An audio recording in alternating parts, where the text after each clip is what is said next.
Eu quero convidá-lo a abrir a Bíblia agora, convidá-lo a participar conosco. Gênesis, capítulo 16, tem o texto da nossa meditação nesta manhã, neste momento.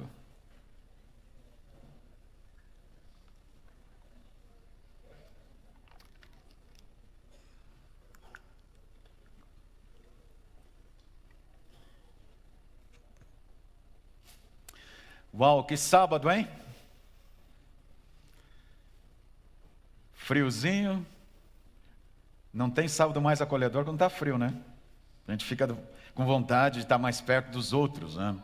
Ou de não sair debaixo das cobertas. Mas mais feliz ainda eu estou por rever vocês. Como é bom rever vocês. Vocês não imaginam quando a gente olha aqui da frente e vê cada rostinho aí, bonitinho, bonitinha. Para a glória de Jesus, né? E eu falo isso, não é para introdução de sermão, é porque é verdade, porque vocês significam um testemunho vivo do cuidado de Deus. Você já pensou nisso? Sábado passado você estava aqui nesta igreja, ou em outra igreja, quem sabe? Você estava nos assistindo pela internet e fez planos para a semana, muitos planos. Alguns você estava preocupado. Você estava preocupada pelo que tinha que fazer. Quem sabe alguém aqui estava até com medo. Mas a semana passou e você está aqui. O que significa? Deus dirigiu, Deus cuidou, Deus executou a sua misericórdia na sua vida. Louve a Deus por isso. Esse momento de adoração, ele faz parte disso também. E eu estou muito feliz porque nós teremos, próximo final de semana, uma programação especial aqui na igreja. Estará conosco o pastor Ezequias, que já foi pastor dessa igreja. Ele vai pregar sexta-feira à noite, 19h30, sábado pela manhã e domingo, 19h30. Uma temática especial de fidelidade e comunhão com Deus. Então, já separe, e eu quero dizer para vocês que sexta-feira nós vamos ter uma movimentação muito especial aqui. Até aquela... Obrigado, equipe técnica, mega equipe, está aí a foto do pastor Ezequias. Para aqueles que não conhecem, para quem nos acompanha pela internet, começa sexta-feira, dia 16, às 19h30. Então você não pode perder, senão você perde a sequência da temática. E nós vamos ter um movimento, o pastor Montoya está organizando com a equipe aí. Eu estou sabendo que parece que vai ter até uma sopa, um caldinho depois. Vocês sabem que os caldinhos aqui de Jardim América são famosos, né? Já no último que nós tivemos no Ministério da Família, foi tremendaço. Então, já venha, já se preparando, até em jejum, porque depois tem caldo e tem momento de confraternização aqui. Vai mudar a sua vida. E o pastor Ezequias tem uma mensagem para você. Sexta-feira, 19h30, e sábado e domingo você acompanha. A gente tem muita coisa boa. Vocês estão vendo que a nossa igreja está toda decorada, bonito, né? Dia dos Pais, isso é muito bom. E eu quero agradecer a Jane, a equipe do Ministério Infantil, decoração linda, pai que nunca falte, a fé de Abraão, sabedoria de Salomão, paciência de Jó. Tem muita coisa boa para a gente aprender como pai, a palavra de Deus nos ensina. Como disse o G, o departamento de família presenteou os pais com uma Bíblia personalizada do Jardim América, da família que acolhe. Então você agora está mais do que nunca autorizado pela palavra de Deus a conhecer mais sobre o ministério de um pai. Infelizmente, o ministério que Deus colocou nas mãos dos pais tem sido distorcido nos últimos tempos, né? E principalmente nesses últimos anos. Mas o princípio que Deus criou não se perdeu. Ele continua o mesmo. E a palavra de Deus nos orienta como sermos pais. O Jota falou sobre a nossa internet. Eu estou muito feliz. Para vocês terem uma ideia, já temos conosco alguns queridos e queridas nos acompanhando. E você que nos acompanha pela internet, dá tempo de convidar quem você conhece, quem faz parte das suas redes sociais, para vir para a família do Jardim América. Olha só, está com a gente a Creuza Cândida, Geni Basílio, o Laudeci Simões está nos acompanhando. Idalino Pereira, Cleonice de Vasconcelos. Então, nosso grande abraço para esses queridos, essas queridas que estão conosco. Fiquem com a gente aí. E você continua conosco aí, nos acompanhando, porque tem muita coisa boa para Deus nos mostrar. Algum tempo atrás, eu estava assistindo uma programação na minha TV de LED. Um programa muito legal. Um documentário.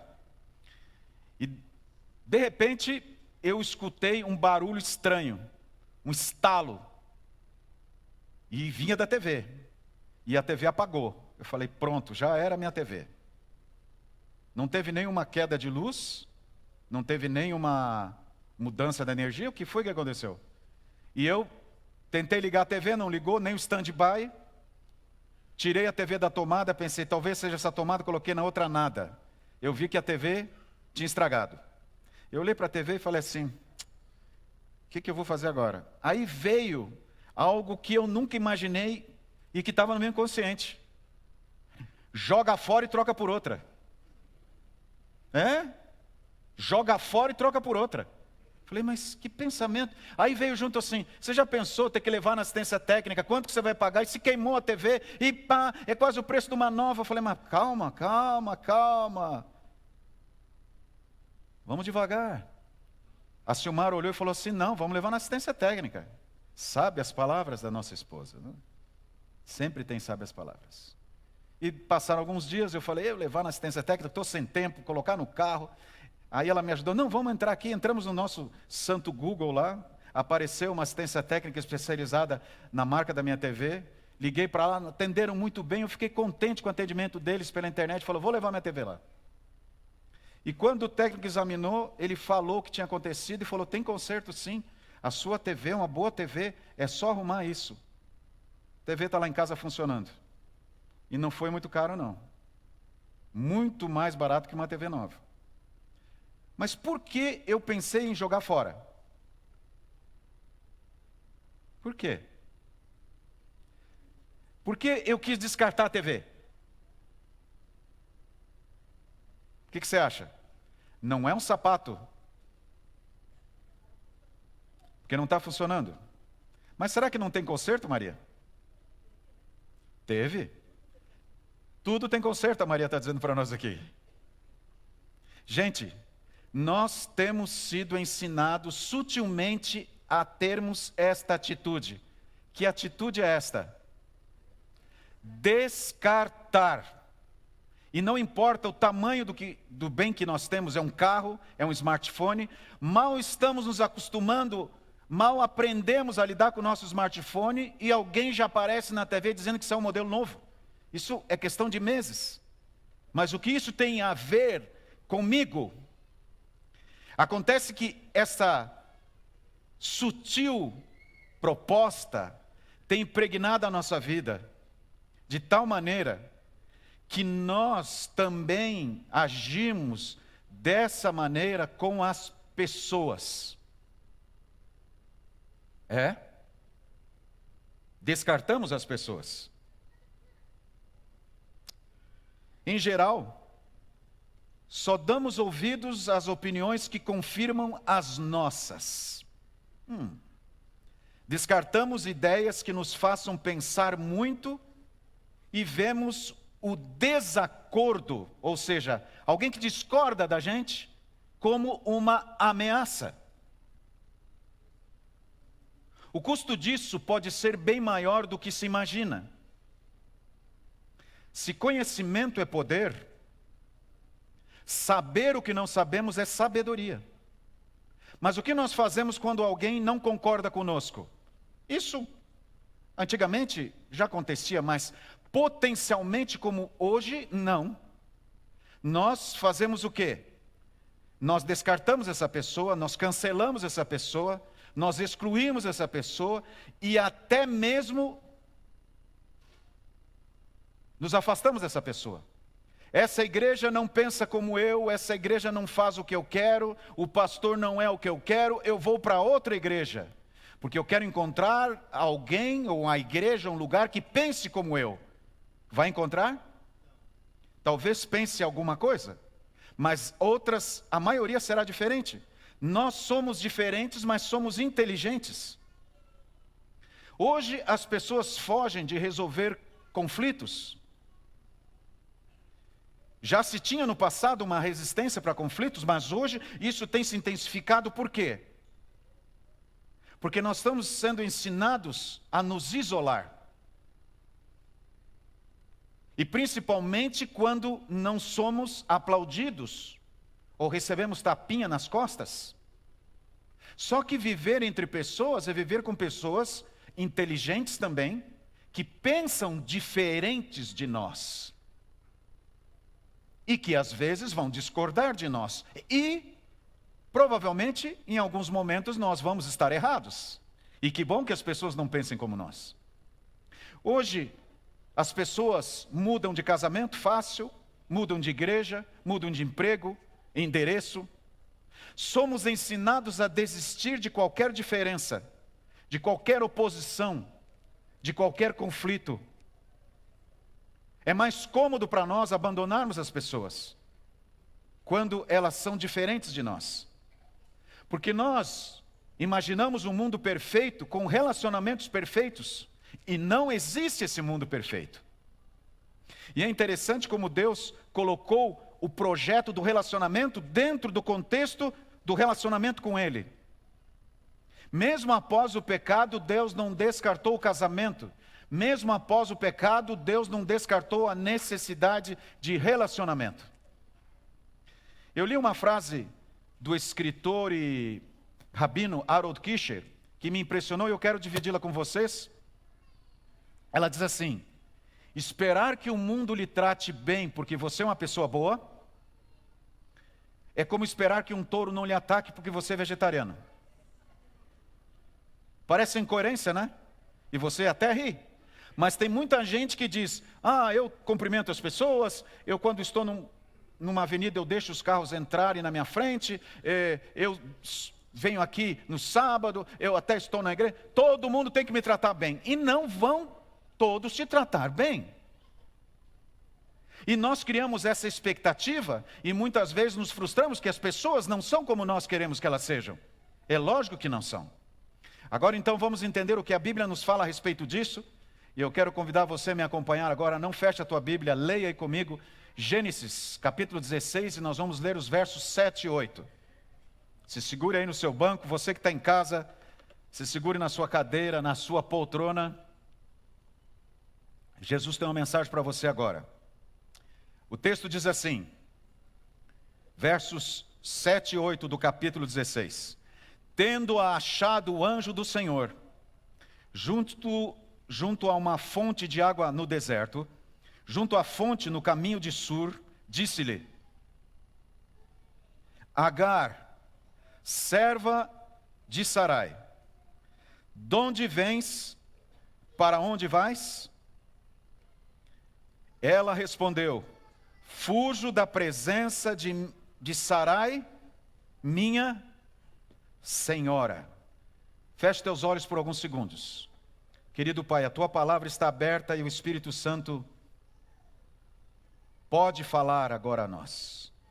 Que eu seja um canal de bênçãos e que a Tua palavra se manifeste e o Espírito Santo nos ilumine a mente. Em nome de Jesus, amém. Olhe para essa frase.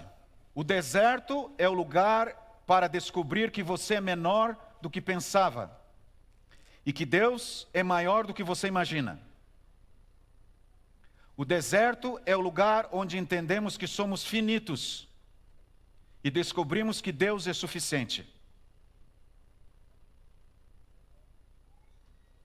Agar parou no deserto, estava no deserto. Ela era uma escrava. Os escravos não tinham direito sobre si, era um objeto. Provavelmente, Agar foi dada a Abraão como presente quando ele passou pelo Egito. O faraó lhe deu Agar, porque ela era egípcia. Mas ela estava no deserto. Quando Deus cria a humanidade, cria este mundo, Moisés descreve que Deus falou: não é bom que o homem esteja só. Isso não é uma sugestão de Deus. Isso é um mandamento. Então, queira você ou não, aceite você ou não, Deus não criou você para se isolar. O isolamento é um intruso na criação de Deus. Mas como? Por quê?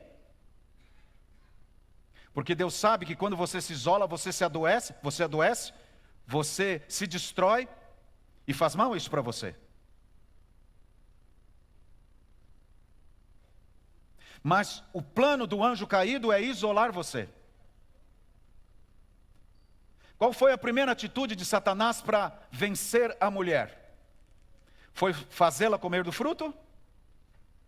Pensa comigo, qual foi a primeira atitude do anjo caído? Ele isolou Eva, a mulher que naquele momento não tinha o nome de Eva, ela tinha o nome de Adão, feminina. Humanidade, era mulher. O mesmo valor do homem, o mesmo direito do homem. Deus os criou com funções diferentes, mas com o mesmo valor. Satanás separou Eva do seu marido. A orientação era que ela não deveria de ficar sozinha. A primeira coisa que Satanás fez foi isolá-la, para fazê-la cometer o pecado e destruir a humanidade, e por isso que nós estamos aqui. Satanás quer isolar você dos outros, de Deus. E queridos, o deserto é um lugar de passagem, não de residência. Israel caminhou pelo deserto, Jesus esteve no deserto, Moisés também, mas não ficaram por lá. Foram para casa. Por isso que em cima do tabernáculo estava a nuvem de Deus que os conduzia fora do deserto. Eles montavam acampamento e depois de alguns dias a nuvem se movimentava e eles caminhavam pelo deserto. Porque ali não era o seu lugar.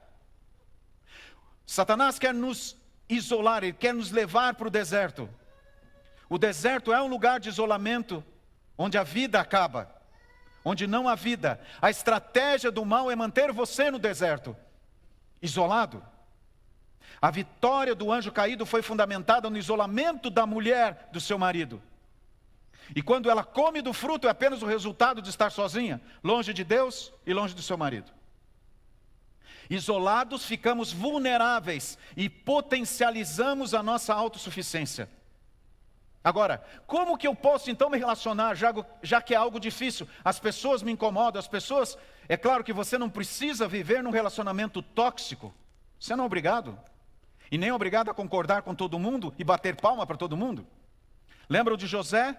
Depois que o pai Jacó morreu, ele foi procurado pelos seus irmãos e disseram: olha, é o seguinte, você é o governador aqui, você tem poder para acabar com a gente. O pai disse que não é para fazer isso. Mentira deles, o pai não tinha falado nada. Mas José viu o desespero dos irmãos, chamou os irmãos e disse: venham cá, vocês fizeram mal para mim, mas Deus tornou em bênção. José concordou com o que os irmãos fizeram com ele? Não, vocês me prejudicaram. Que legal, foi ser escravizado, quase morri, Potifar quase me matou, fiquei anos na prisão, yes! Não, vocês me fizeram mal, eu perdi anos com meu pai. Mas Deus transformou em bênção, aleluia. Agora, eu não vou fazer o mal para vocês. E José diz: por acaso estou eu no lugar de Deus? O grande problema é que nós às vezes queremos mudar o mundo e nos colocamos no lugar de Deus. E aí, como é que entra essa questão?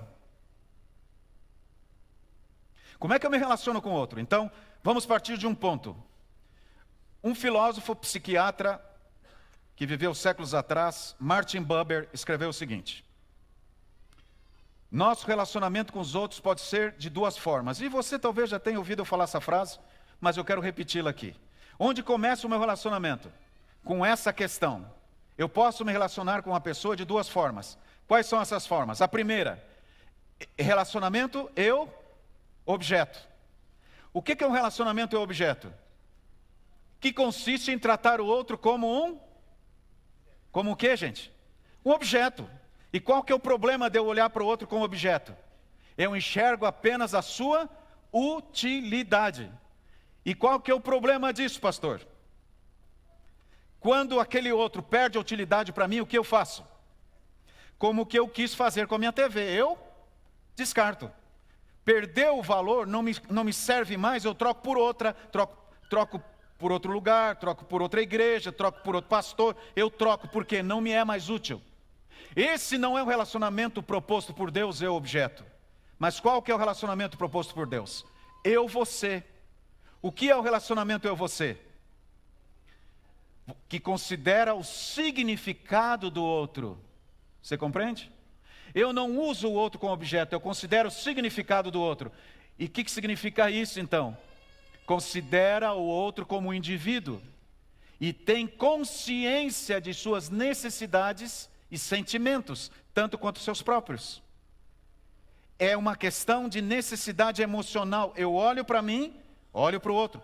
Não me coloco sujeito aos exageros do outro ou atitudes descabidas do outro, mas eu olho como uma pessoa.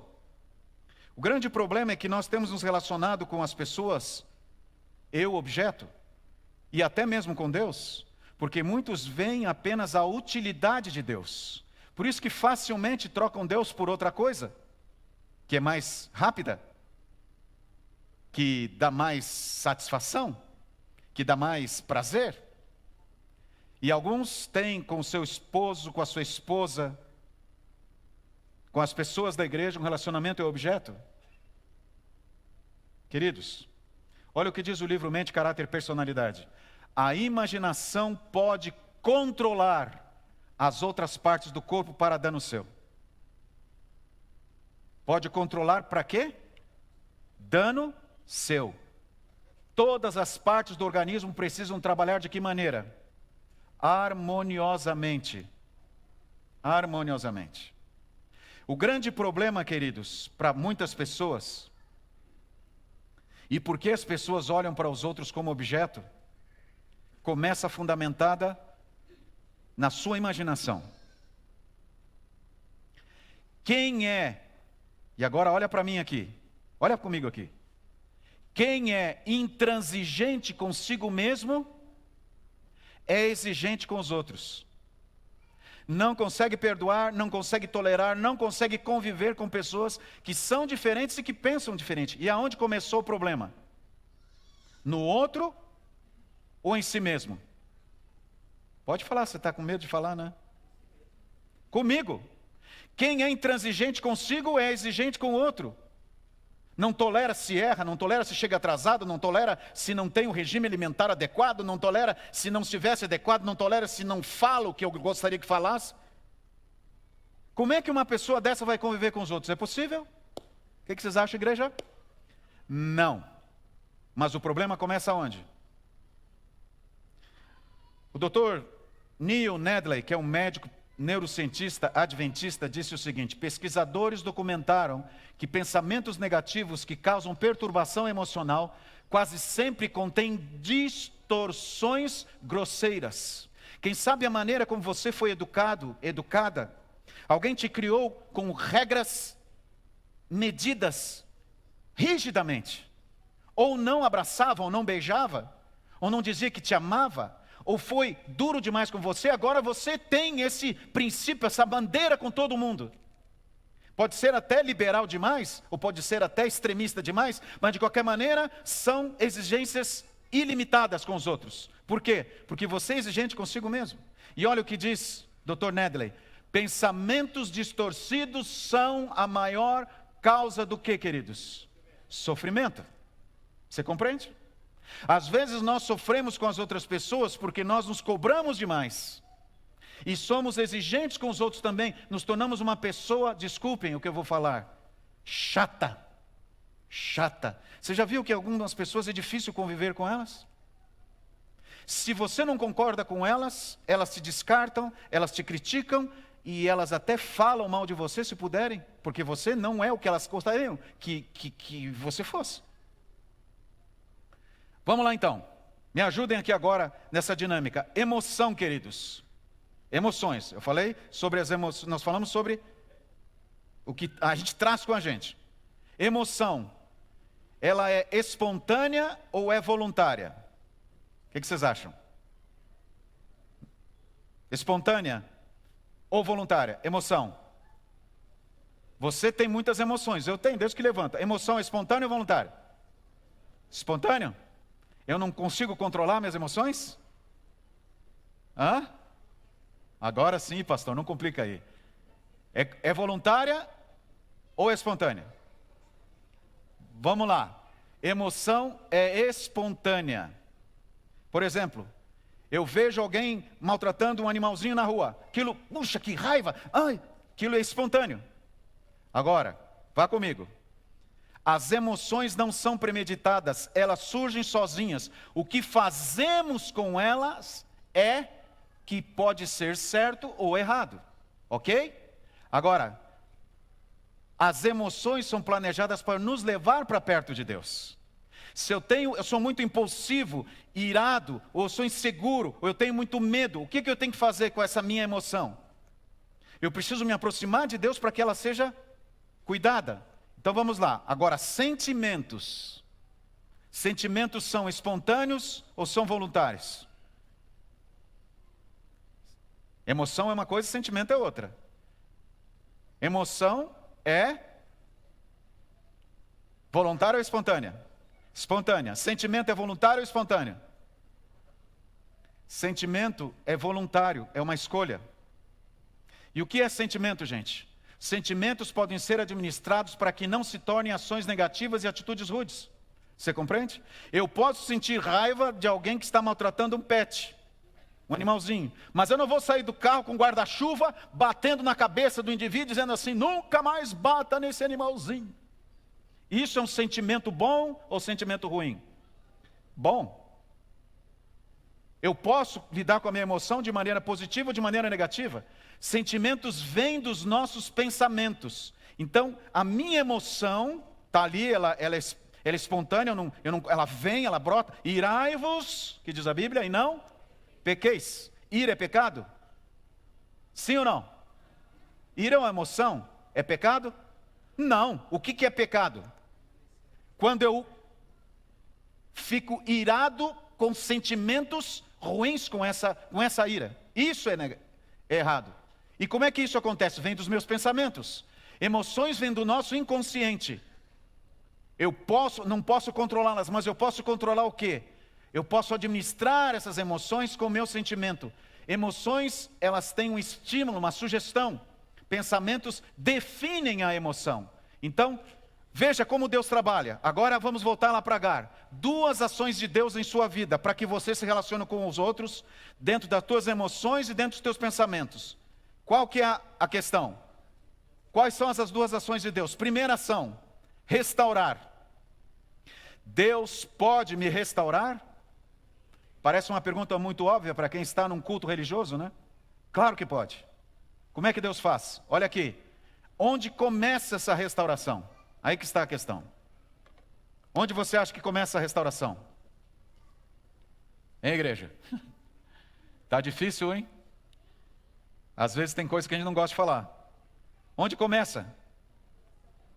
Qual que é a tendência da gente de pensar, que a gente pensa, que a gente elabora, para que, por exemplo, que essa igreja fique melhor? Né? A gente pensa, essa igreja tem que melhorar. Mas quem é que tem que melhorar? O que você pensa? Não é que eu estou querendo que você diga. Quando você pensa que essa igreja tem que melhorar, o que você pensa que tem que melhorar? Os outros. Aham, eu sei, eu leio pensamentos também. Eu penso, o pastor tem que melhorar, aquela recepção tem que melhorar, né, Débora? A recepção, os diáconos, fala lá com Timóteo, nossa, as crianças, Mas quem é que tem que melhorar? Eu tenho que melhorar. Você tem que melhorar. Então Deus começa, e aqui na experiência de Agar, nós temos essa ilustração, como Deus começa a melhora. Olha o que diz. O que o anjo pergunta para Agar: para onde você vai? O anjo não fala assim, Agar, o que Sara fez com você, minha filha?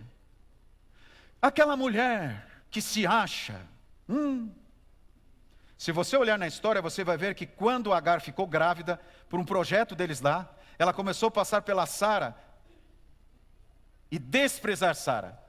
Eu estou grávida, você não está. Agar dizia para ela, eu vou ter um filho e você não vai ter. E aquilo foi deixando Sara brava, imagina. Essas psicologias femininas são terríveis. E ela começou a brigar com Agar, e o ambiente ficou pesado, e Agar fez o quê? Saiu correndo. E o anjo perguntou, para onde você está indo, Agar? Por que o anjo falou isso para Agar? Porque Agar estava no deserto indo para onde, gente? Para onde vocês acham que ela estava indo, gente? Para o Egito.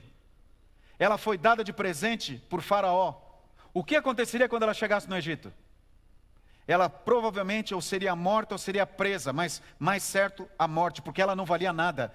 Segundo a cultura daquela época, ela era uma escrava, não tinha valor nenhum. Ela estava indo para a morte, mas nós às vezes achamos que estamos resolvendo o nosso problema, indo para o deserto, fugindo das pessoas, fugindo dos relacionamentos, fugindo do plano de Deus. Olha esse texto. Não há em nossa vida um capítulo demasiadamente obscuro que ele não possa ler. E aí continua, perplexidade alguma por demais intricada que ele não possa resolver. Deus pode mudar os traumas que eu carrego comigo, Deus pode me ajudar a perdoar, ou não pode? Não tem nada que ele não possa resolver. Mas eu, no meu orgulho, na minha obstinação, eu digo, vou para o deserto, quero viver só, isolado.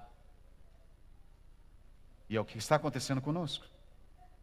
Por favor, isso não é plano de Deus. Isolamento é um intruso no plano de Deus.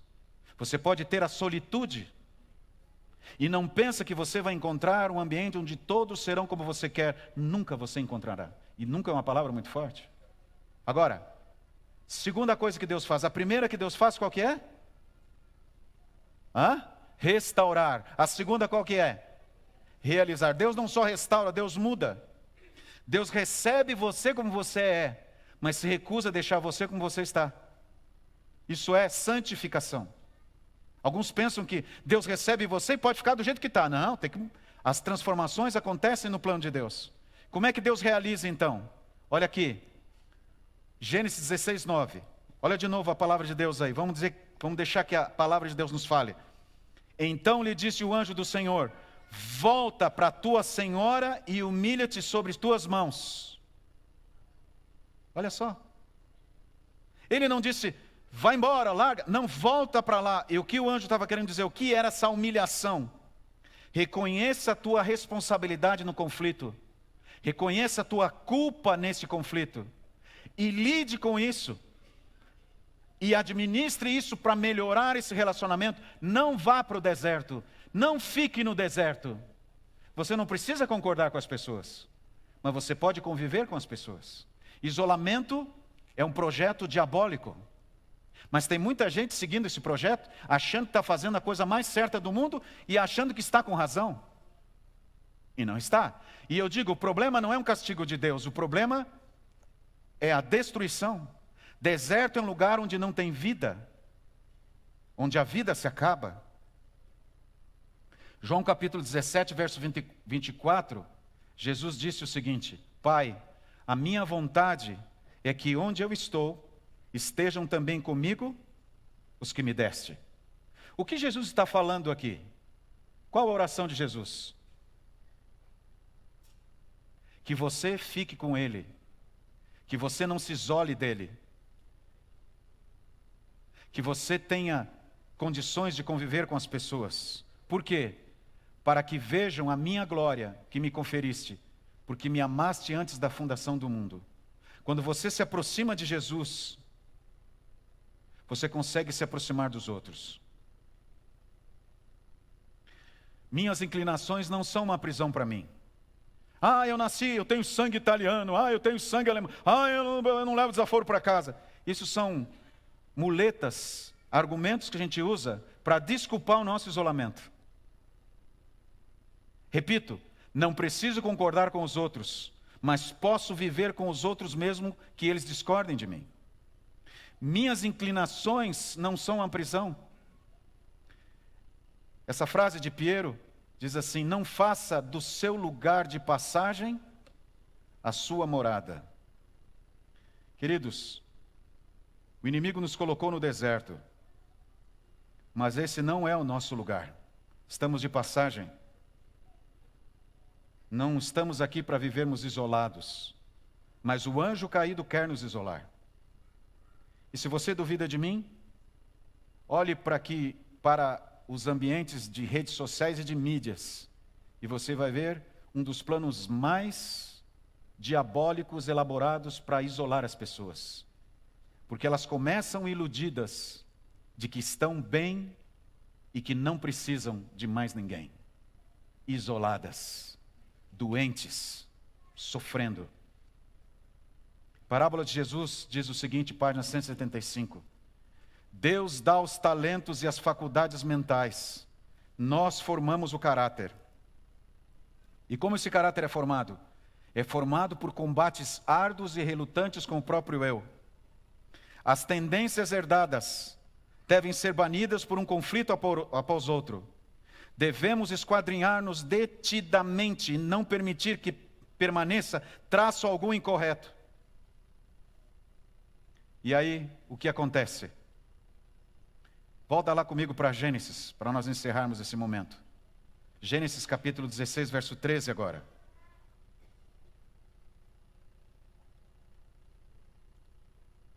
A Bíblia Sagrada diz assim: então ela invocou o nome do Senhor que lhe falava.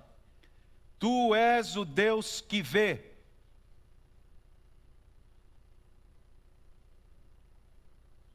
Passa o próximo slide para mim, por favor. Pois disse ela, não olhei eu neste lugar para aquele que me vê? Olha a mudança em Agar. Agar estava indo para onde? Para a morte. Ela estava onde? No deserto. Porque ela achou que o problema com Sara jamais seria resolvido. E agora Deus restaura e ela volta. E ela fala, você me viu, eu sou uma escrava. O anjo falou o que quando chegou para Agar? Qual foi a primeira palavra que ele disse? Antes de dizer perguntar para onde ela ia. O que ele falou, gente? Olha aí no texto. Antes de qualquer frase, o que o anjo disse? Agar, serva do Senhor. Gente, o anjo sabia o nome de Agar. Ele estava dizendo para ela que conhecia o nome dela? Não. Ele estava dizendo para ela, Deus se relaciona, Agar, com você de maneira personalizada. Cada um é cada um, e Deus sabe como você é, o que você sente, o que você tem medo, o que você enfrenta, a raiva que você tem, a angústia, a incerteza, Deus sabe, e Ele te chama pelo nome. E o anjo pergunta, de onde vens, para onde vais? Por quê? O anjo não sabia? É óbvio que sabia, mas ele queria que Agar entendesse o que ela estava deixando e o que ela estava fazendo e o que aconteceria com ela.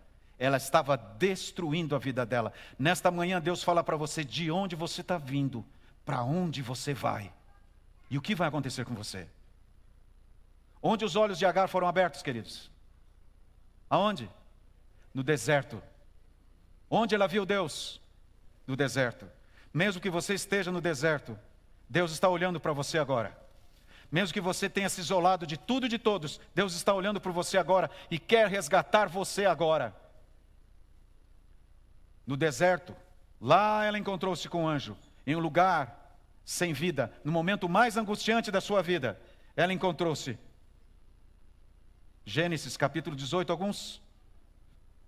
dois capítulos aí para frente, diz o seguinte. Aliás, aqui é a declaração, né? O deserto é o lugar para descobrir que você é menor do que você pensava e que Deus é maior do que você imagina.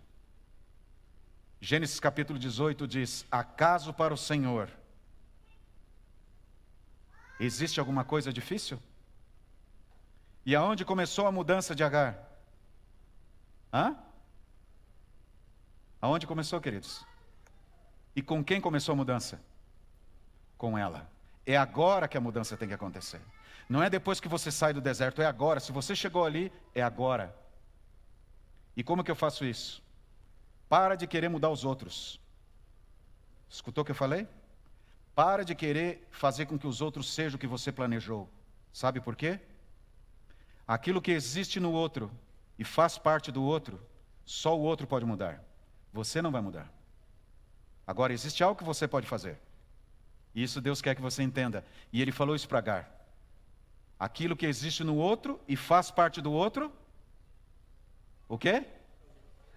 Eu posso mudar? Só o outro pode mudar. Então acabou? Não. O que diz? Aquilo que existe em mim e faz parte de mim, só eu posso mudar. Aquilo que existe no outro eu não posso mudar, só o outro muda. Mas aquilo que existe em mim, eu posso mudar. Então quer dizer que eu tenho que me submeter, pastor? Eu tenho que ser capaz dos outros? Não. Eu posso mudar a maneira como eu lido com os outros. Não preciso deixar que o outro me controle, que abuse de mim, que me humilhe. Não preciso. Mas eu posso saber a maneira como lidar com o outro. Entendeu? Alguns já viram essa foto, mas como ela se tornou pública, eu posso colocar aqui. Esse sou eu quando eu tinha 1 ano de idade. Eu nasci numa família como o primeiro filho, o primeiro sobrinho, o primeiro neto.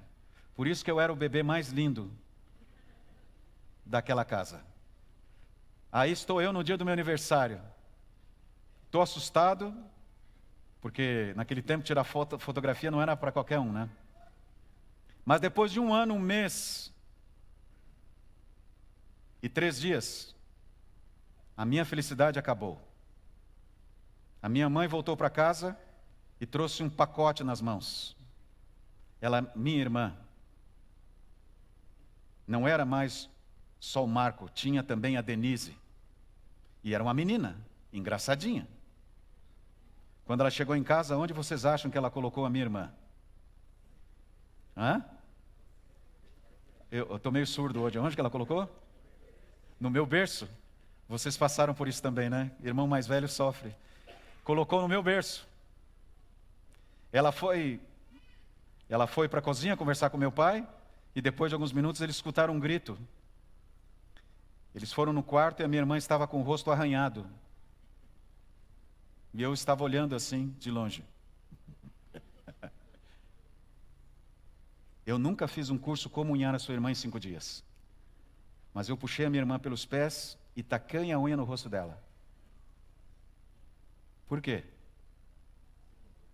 Porque eu sou um coitadinho? Porque eu estava querendo me defender? Porque eu sou mau. É por isso. Eu nasci mal. Tem esperança para mim? O que o anjo disse para Sara e para Abraão? Tem alguma coisa impossível para Deus? Deus pode me transformar. Agora, se eu quiser fazer do meu jeito, Aí está minha irmã no dia do aniversário dela. Agora me ajudem aqui nesse momento difícil para mim. Olha o tamanho do bolo dela. Olha o tamanho do meu. Eles me colocaram em cima da mesa com o bolo para ter mais volume. Vocês entendem? Eu tenho razão de ser assim sofrido. Não é para chorar, gente, por favor. Mas hoje nós somos bons amigos, aí estamos nós. Mas Deus pode me transformar. Só que nós, quando nos isolamos, gente querida, o que acontece conosco? Eu sou vulnerável e sou autossuficiente. É isso que Satanás quer. Por favor, se eu falo para alguém nessa manhã que acha que pode viver sem os outros, em nome de Jesus, saia do deserto e volte para casa. Lamentações 3:21 diz: quero trazer à memória o que me pode dar esperança. Leve consigo essa esperança. Deus tem poder para tirar você do deserto e te levar para casa. Casa ou deserto? Você que decide. Que Deus te abençoe. Quero convidar o nosso coral para cantarmos agora a grande decisão e uma oração para nós escolhermos a vontade de Deus e brilharmos nesse mundo. Igreja, fique em pé. Vamos adorar o Senhor nesse momento com nossa voz cantando e louvando ao Senhor. E logo depois nós teremos uma linda homenagem para os nossos pais que o departamento infantil fez. Não fique aqui conosco, se acomode, porque Deus tem coisas maravilhosas para dividir com a gente. Qual o número do hino?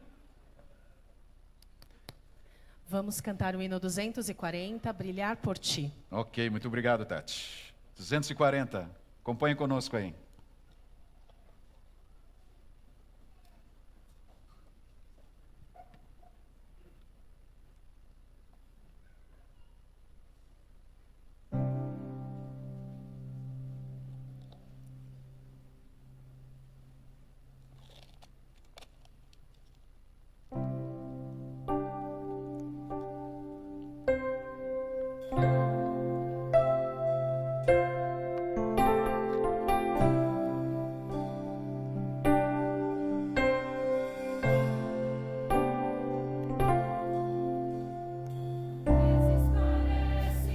ser um cristão. Não é fácil em meio à escuridão, ainda mais se pensar que não é minha luz, mas a união com Deus que o brilho produz.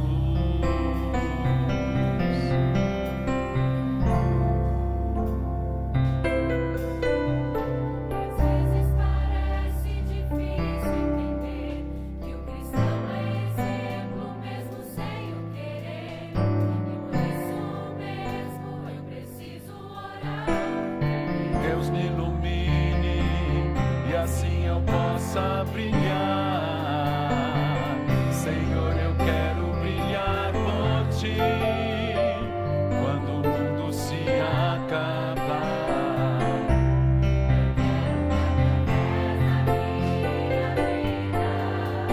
Alguém possa te enxergar, quase como mesmo sem palavras.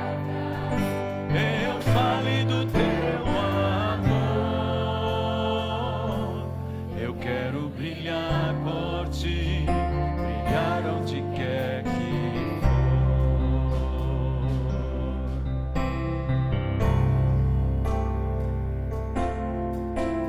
Às vezes eu temo que vou fracassar,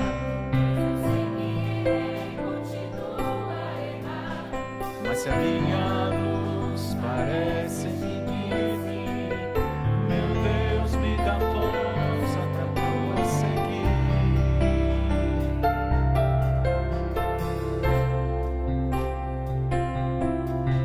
Não importa o quanto eu tente me esforçar, e Deus o que Deus Ele me ajudar. E é quando percebo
brilhar onde quer que for.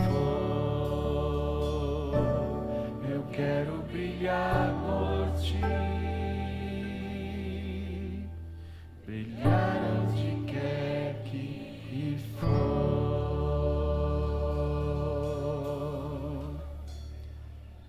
Querido Pai, nós oramos em nome de Jesus. A Tua palavra nos restaura. É como uma espada de dois gumes, divide juntas e medulas. E às vezes parece que vai nos machucar, mas nos restaura, nos renova e nos liberta do deserto. Nesta manhã nós ouvimos mensagens que são muito fortes para nós. A tua filha agora com o coração apertado pelo que tem passado e as lutas que tem tido, precisa ter sabedoria para lidar com as pessoas diferentes dela, com os desafios que ela encontra nos relacionamentos. Em nome de Jesus, restaura como restauraste a Agar. Erga o teu filho, que muitas vezes tem alimentado amargura e raiva no coração, que está andando pelo deserto, a caminho do sofrimento e da destruição, que vive num lugar sem vida, mas que pode voltar para casa, para os braços do Pai, e ser restaurado. Muda a nossa natureza, Senhor, com o Teu poder, pela obra do Espírito Santo. Nos abençoe para que sejamos bondosos e perdoemos uns aos outros. Tenhamos paciência e tolerância com aqueles que são diferentes de nós. Porque o céu é um lugar para pessoas que se amam. Não um lugar para vivermos divididos e separados. Estamos preparando para ir para o céu. Andamos nesse deserto, mas aqui não é nosso lugar, nossa morada. Estamos de passagem. Somos cidadãos dos céus voltando para casa. Então muda o nosso caráter, muda a nossa vida e nos ajude a sermos mais amorosos. Em nome de Jesus. Amém.